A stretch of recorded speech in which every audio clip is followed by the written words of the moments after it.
जी जुनी पदं आहेत त्यालाच नव्याने एक साज चढवून तुमच्यापर्यंत पोहोचवणं ही फार मोठी जबाबदारी त्यांच्यावर होती. पण परत एकदा ॲज वी से की कमाल काम त्यांनी ह्याच्यात केलेलं आहे. इतकं सुंदर संगीत जेव्हा तुमच्यासमोर येतं, इतकं सुंदर कंपोझिशन जेव्हा तुमच्यासमोर येतं, तेव्हा गायकाला फार आतनं आनंद झालेला असतो, की या गाण्यात आपण काय नव्याने देऊ शकतो.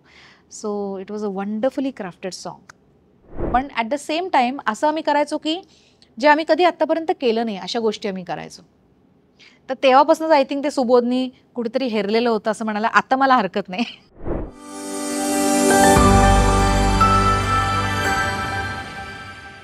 लेट्स अपच्या सगळ्या रसिक प्रेक्षकांना माझा नमस्कार. 10 जानेवारीलाच म्हणजे नुकताच संगीत मानापमान हा चित्रपट रिलीज झालेला आहे आणि त्याला जो रिस्पॉन्स तुम्ही देताय त्याबद्दल खूप खूप खूप थँक यू. आणि ऋतू वसंत हे गाणं तुम्हा सगळ्यांना खूप मनापासून आवडलेलं आहे. तुमच्या प्रतिक्रिया माझ्यापर्यंत पोहोचतायत. सो याबद्दल मी शतशः ऋणी आहे. इतके वर्ष तुम्ही प्रेम करताय, तसंच या गाण्यावरती तुम्ही प्रेम करताय त्याबद्दल खूप धन्यवाद. शंकर एहसान लॉय यांच्यासोबत काम करण्याचा अनुभव कसा होता? कायमच छान राहिलेला आहे हा अनुभव.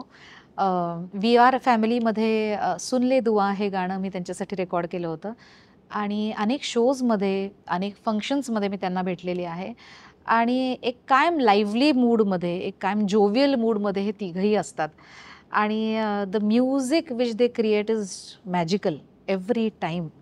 आणि तसंच या चित्रपटामध्ये सुद्धा त्यांनी जिथे-जिथे ह्यांनी कट्यारला सुद्धा शंकर एहसान लॉय यांचं म्युझिक होतं. तसंच या चित्रपटामध्ये एक वेगळी जबाबदारी त्यांच्यावर होती आणि ती त्यांनी इतकी लीलया पेललेली आहे. इतकी गाणी आणि त्यात अ, जी जुनी पदं आहेत त्यालाच नव्याने एक साज चढवून अ, तुमच्यापर्यंत पोहोचवणं ही फार मोठी जबाबदारी त्यांच्यावर होती. पण परत एकदा ॲज वी से की कमाल काम त्यांनी ह्याच्यात केलेलं आहे आणि 8 नवीन गाणी जी कंपोज करणं आणि ती या चित्रपटामध्ये नाट्यसंगीतांबरोबरच त्या पदांबरोबर जेल होणं फार महत्त्वाचं होतं. सो हे इतकं महत्त्वाचं काम त्यांनी इतकं सुंदररित्या केलेलं आहे, की ह्याच्यातलं प्रत्येक फॅक्टर आपण ऐकायला गेलो, तर काहीतरी वेगळं देऊन जातो आपल्याला. प्रत्येक गाणं काहीतरी वेगळं देऊन जातं. तसंच ऋतुवसंत हे गाणं फार सुंदर लिहिलंही गेलंय आणि हे डुएट आहे शंकरजींचं आणि माझं आणि the whole recording process was just fantastic.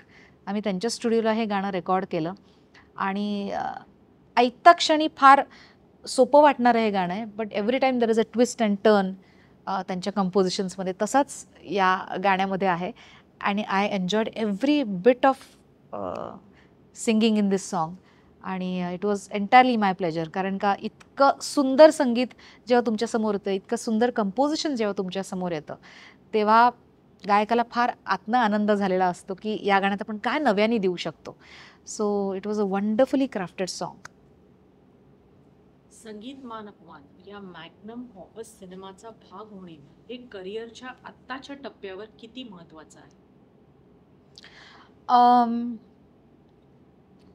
खूप खूप महत्त्वाचं आहे आणि अशी वेगवेगळ्या टप्प्यावर माझी वेगवेगळी गाणी येत गेली. सो त्या टप्प्यावरती ते महत्त्वाचं असतंच असं मला वाटतं. सो आणि ते टप्पे आयुष्यात येणं हे फार गरजेचं आहे आणि ते त्या संगीतकारांनी तो माझ्यावर जो विश्वास दाखवला त्यावेळी त्या दिग्दर्शकांनी, संगीतकारांनी अ, तो फार बळ देऊन जाणारा होता आणि आनंद देणारा होता.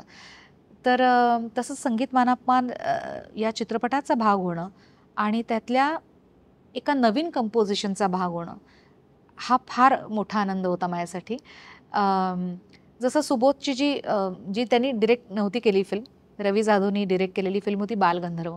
त्याच्यात सुद्धा जरी जुनी पदं असतील, तरी त्याच्यात नवीन कंपोझिशन्स केली गेली होती. त्यात सुद्धा मी एक नवीन कंपोझिशनच गायले होते. आज मारी घर पाहुणा आणि त्याच्यानंतर आता या संगीत नाटकावर आधारित या चित्रपटामध्ये ऋतू वसंत हे गाणं. सो मला फार आनंद आहे, की या नवीन कंपोझिशन्सचा मी भाग आहे आणि या टप्प्यावर आता संगीत मानापमान आहे. सो विलक्षण आनंद आहे. सुबोध भावे हा मित्र असल्यामुळे त्यांच्यासोबत मैतर नावाचा शो देखील केला हो. होता.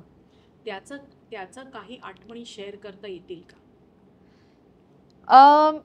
सुबोधला आता इतके वर्ष मी ओळखते, म्हणजे सुबोध आणि मी एक शो अँकर पण करायचो, जो एक म्युझिकल रियालिटी शो होता आणि त्या शोमध्ये मी गायचे पण आणि तो आणि मी अँकर पण करायचो. सो तेव्हापासूनची आमची मैत्री आहे, त्याच्या आधीपासूनच.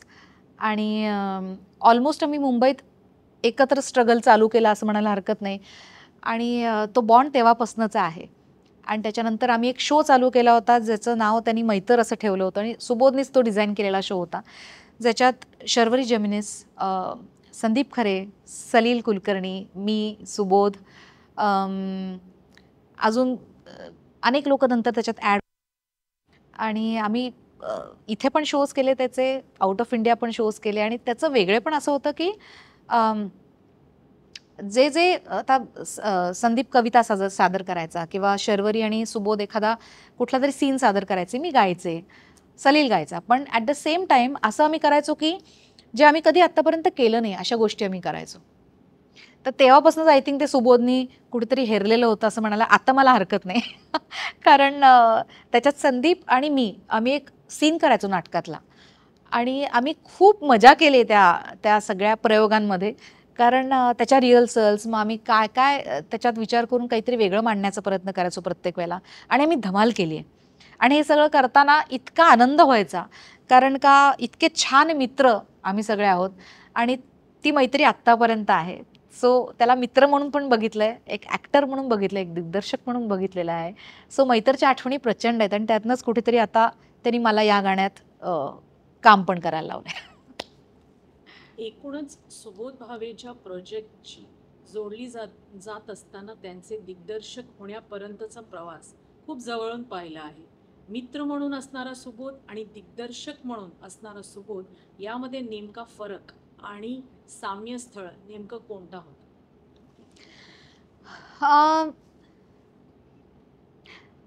मित्र म्हणून तर तो जसा आहे तसाच आहे वर्षानुवर्ष. कलाकार म्हणून त्याला मी प्रगल्भ होताना बघितलेलं आहे. मग ते त्यांनी अनेक माध्यमातनं कामं केलेली आहेत. त्यांनी अँकरिंग पण केलं आहे, त्यांनी सिरियलमधनं कामं केली आहेत, त्यांनी नाटकामधनं कामं केली आहेत, त्यांनी ॲज अ मेन लीड फिल्ममध्ये काम केलं आहे. दिग्दर्शक म्हणून आता तो आपल्या सगळ्यांना माहिती आहे. सो त्याची ही ग्रोथ विलक्षण आहे असं मी म्हणेन. आणि जिथे तो मित्र असतो तिथे सर्वार्थाने मित्र असतो. आणि जिथे तो दिग्दर्शक आहे त्याची ती वैचारिक जी उंची आहे ती मी कायम ग्रो होताना बघितलेली आहे. आणि त्यामुळे एक तो जो एक बॉन्ड आहे आमच्यातला तो फार फार वेगळा आहे असं मी म्हणेन. आणि ही ग्रोथ बघताना फार आनंद होतो आणि अभिमान वाटतो, एक मित्र म्हणून आणि एक कलाकार म्हणून सुद्धा. बालगंधर्व, केशवराव भोसले, खाडिलकर अशी मोठी नावं या प्रोजेक्टला जोडलेली आहेत. अशा प्रोजेक्टचा भाग होणं, मुळात संगीत हा महत्त्वाचा भाग असणारा या प्रोजेक्टची शक्तिस्थान नेमकं काय वाटतं? या प्रोजेक्टचं शक्तिस्थान ऑफकोर्स मुळात संगीत प्रधान चित्रपट आहे, तर शक्तिस्थान संगीत आहे. आणि मी अशा सांगीतिक घरातनं आली जिथे मी हा वारसा बघितलेला आहे, ऐकलेला आहे त्याच्याबद्दल. कारण का माझी आजी कुसुम शेंडे ही संगीत नाटक अभिनेत्री आणि किराणा घराण्याची गायिका. तर लहानपणापासून मी शिकायला लागले गाणं तिच्याकडे. सो तो काळ मी कधी अनुभवला नाही आहे, पण तिच्या बोलण्यातनं मी तो अनुभवला आहे. तिच्या सांगण्यातनं, तिच्या नरेशन्समधनं अनुभवलेला आहे. आणि मला या निमित्ताने एक गोष्ट आठवते ती मी सांगते की काही वर्षांपूर्वी पुण्याचं जे भरतनाट्य मंदिर आहे, जिथे संगीत नाटकांचे अगणित प्रयोग झालेत वर्षानुवर्ष, तिथे भरतनाट्य मंदिराला मला वाटतं त्यांचा रौप्य महोत्सवी वर्ष होतं, if I am not wrong. आणि त्यावेळेला त्यांनी असं ठरवलं की संगीत नाटकांमधले जे जे कोण कलाकार आहेत त्यांची आता वयं त्यावेळेला खूप झाली होती. आजीच आय थिंक 75+ होती. या सगळ्या लोकांना जे जे कोण आहेत त्यांना बोलवून त्यांच्या त्यांच्या नाटकातलं एक छोटंसं पद किंवा त्यातला एक सीन सादर होईल का अशी त्यांना रिक्वेस्ट केली गेली होती. आणि सगळे उत्साहाने आले होते. याला अनेक वर्ष झाली खरं तर. आणि आजी मला त्या प्रयोगाला घेऊन गेली होती. आणि मला आठवतंय की तिने at that age also green रूममध्ये जाऊन पूर्ण तो वेश परिधान करून दागिने घालून तिने काय 5 मिनिटाचा 7 मिनिटाचा सीन तिच्या को ॲक्टरबरोबर केला होता आणि समोर ऑर्गन होता आणि तो ऑर्गन सुरू झाला आणि तिने ते पद चालू केलं आणि त्या क्षणी माझ्या डोळ्यात पाणी आलं की म्हणलं की हे अलौकिक आहे. हे हा काळ परत यायला पाहिजे, हा सुवर्ण काळ परत यायला पाहिजे. तर ते नुसतं अनुभवल्यानंतर काही सेकंदापुरतं मला असं वाटलं की काय काळ असेल तो. तर I think I am very fortunate to be a part of these kind of films. मग ती बालगंधर्व असू देत, त्याच्यात सुद्धा माझं एक वेगळ्या प्रकारचं गाणं होतं आणि आज संगीत मानाप्पांमध्ये एक नवीन कंपोजिशन जे उत्कृष्ट कंपोज केलंय शंकर एहसान लॉय यांनी. तर I am very fortunate to be a part of this film.